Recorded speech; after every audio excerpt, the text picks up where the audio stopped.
नमस्कार। आज हम बात करेंगे प्राचीन अनुष्ठानों के पीछे छिपे गहरे दार्शनिक और मनोवैज्ञानिक मतलब के बारे में। हम सिर्फ क्रियाओं से आगे बढ़कर उनके असली उद्देश्य को जानने की कोशिश करेंगे। तो चलिए शुरू करते हैं।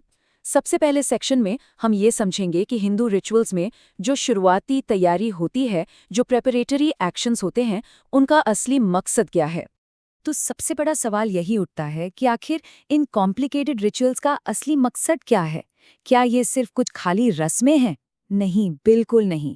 असल में ये एक पूरा सिस्टम है, एक स्ट्रक्चर्ड सिस्टम जो हमारे अंदर बदलाव लाने के लिए बनाया गया है। ये मन और शरीर को एक बड़े उद्देश्य के लिए तैयार करता है।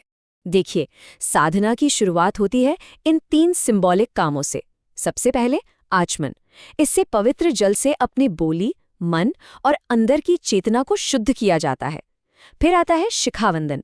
ये जो शिखा बांधी जाती है, इसे भारतीय संस्कृति का ध्वज माना गया है और ये हमारे ऊंचे विचारों को एक्टिव करने का सिंबल है। और तीसरा है न्यास, जिसमें शरीर के कुछ हिस्सों को छूकर उनमें डिवाइन कॉन्शियसनेस यानी दिव्य चेतना को जगाया जाता है ताकि पूरा शरीर साधना के लिए तैयार हो जाए। अब इन तैयारियों के बाद आता है संकल्प। और ये सिर्फ कोई कसम नहीं है, ये अपने लक्ष्य पर, अपने गोल पर मन को फोकस करने का एक बहुत पावरफुल तरीका है। जब कोई घोषणा करके कोई अच्छा काम करता है तो उसका सेल्फ कॉन्फिडेंस बढ़ जाता है और ऐसा माना जाता है कि दिव्य शक्तियों का गाइडेंस और सपोर्ट भी मिलता है। ठीक है, तो अब जब साधक फिजिकली और मेंटली तैयार हो चुका है तो वो अगले स्टेप में जाता है, दिव्य शक्तियों, डिवाइन एनर्जीज को इन्वाइट करना, उनका आवाहन करना। तो ये देव शक्तियाँ आखिर हैं क्या? देखिए, इन्हें अलग अलग भगवान समझने की भूल मत कीजिएगा। ये असल में एक ही परम शक्ति की अलग अलग चेतन धाराएं हैं, मतलब डिफरेंट स्ट्रीम्स ऑफ कॉन्शियसनेस, जो इस यूनिवर्स में बैलेंस बनाए रखने के लिए अलग अलग जिम्मेदारियां संभालती हैं। बिल्कुल वैसे ही जैसे हमारे शरीर में डाइजेशन सिस्टम और ब्रीदिंग सिस्टम अलग अलग काम करते हैं, पर हैं तो एक ही शरीर का हिस्सा। अब ये बहुत इंटरेस्टिंग है कि कैसे एब्स्ट्रैक्ट आइडियाज को एक कॉन्क्रीट फॉर्म दिया गया है। जीवन के अलग अलग पहलुओं को डिवाइन आर्केटाइप्स के जरिए दिखाया गया है, जैसे विजडम के लिए गणेश, सिद्धि, प्रॉस्पेरिटी के लिए लक्ष्मी नारायण और ऑर्डर या व्यवस्था के लिए उमा महेश। ये ऐसा है मानो एक ही डिवाइन सिस्टम के अलग अलग डिपार्टमेंट्स को समझा जा रहा हो। कलश का सिंबलिज्म तो और भी गहरा है। ये सिर्फ एक बर्तन नहीं है, ये पूरे ब्रह्मांड का, पूरे कॉस्मॉस का एक मिनिएचर मॉडल है।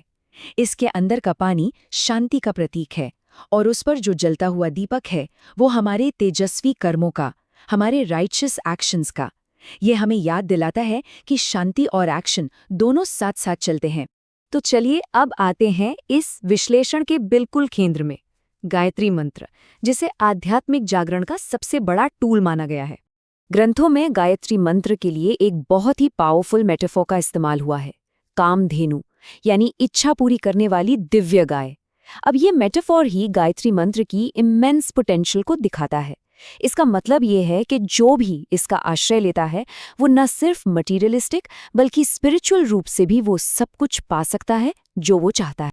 तो असल में गायत्री उपासना है क्या? ये सिर्फ मंत्र जपना नहीं है। ये उस हायर इंटेलिजेंस को, जिसे प्रज्ञा कहते हैं, उसे डेवलप करने की एक कॉन्शियस एफर्ट है। यही प्रज्ञा है जो हमें सही गलत में फर्क करने की समझ देती है और सही रास्ते पर चलने की हिम्मत भी। तो पॉइंट ये है कि इस प्रैक्टिस से होता क्या है? साधक के अंदर की क्वालिटीज डेवलप होती हैं, जैसे विवेक, दूरदर्शिता और सबसे इम्पॉर्टेंट आत्मबल। ये जो इनर स्ट्रेंथ है ना, यही हर सिचुएशन में शांत और स्टेबल रहने में मदद करती है और इसी से स्पिरिचुअल और वर्ल्डली दोनों तरह की सक्सेस मिलती है। ठीक है, तो हमने अब तक क्या और क्यों तो समझ लिया। अब देखते हैं कैसे इन प्रिंसिपल्स को प्रैक्टिस में कैसे लाया जाता है, वो भी स्पेसिफिक टेक्निक्स के जरिए। देखिए, प्राणायाम सिर्फ सांस लेने की एक्सरसाइज नहीं है, ये माइंड और बॉडी को जोड़ने का तरीका है और हर स्टेप में विजुअलाइजेशन यानी भावना बहुत जरूरी है। जब आप सांस अंदर लेते हैं तो इमेजिन करते हैं कि यूनिवर्स की लाइफ फोर्स एनर्जी अंदर आ रही है। जब सांस रोकते हैं तो फील करते हैं कि वो एनर्जी आपके हर सेल में जा रही है। और जब सांस छोड़ते हैं तो विजुअलाइज करते हैं कि सारी नेगेटिव ट्रेट्स, सारे दोष बाहर निकल रहे हैं। ये एक बहुत ही डीप प्यूरिफिकेशन प्रोसेस है। देखिए, स्पिरिचुअल ग्रोथ के लिए सही माहौल बनाना बहुत जरूरी है। सात्विक खाना, साफ सुथरा माहौल और अटूट विश्वास, ये सारे नियम इसलिए हैं ताकि मन साधना के लिए सबसे रिसेप्टिव स्टेट में आ सके। और आखिर में चलिए इन एंशिएंट प्रैक्टिसेस को एक बहुत ही मॉडर्न और यूनिवर्सल चैलेंज से जोड़कर देखते हैं, जिससे इनकी टाइमलेस रेलेवेंस सामने आती है। देखिए, स्रोत हमारे समय की सबसे बड़ी प्रॉब्लम को डायग्नोज करते हैं, और वो कोई बाहरी दुश्मन नहीं बल्कि आस्था का संकट है। मतलब ऊंचे आइडियल्स में विश्वास का खत्म होना, जिसकी जगह अब सिर्फ सेल्फ इंटरेस्ट और मटीरियलिज्म ने ले ली है। तो फिर इस संकट का समाधान क्या है? स्रोत के मुताबिक सॉल्यूशन बाहर से नहीं, अंदर से आएगा। ये है रितम भरा प्रज्ञा, यानी राइचस इंटेलेक्ट का जागरण, वो बुद्धि जो हमें सही और गलत का भेद कराती है। और गायत्री साधना इसी इनर स्ट्रेंथ और क्लैरिटी को बनाने का एक टाइमलेस मेथड है, जो आज के आस्था संकट को दूर करने के लिए बेहद जरूरी है। तो हम आपको इसी एक बड़े सवाल के साथ छोड़कर जा रहे हैं, क्या हमारी आज की मॉडर्न प्रॉब्लम्स का सॉल्यूशन इस एंशिएंट विजडम में छिपा हो सकता है? इस पर सोचिएगा जरूर।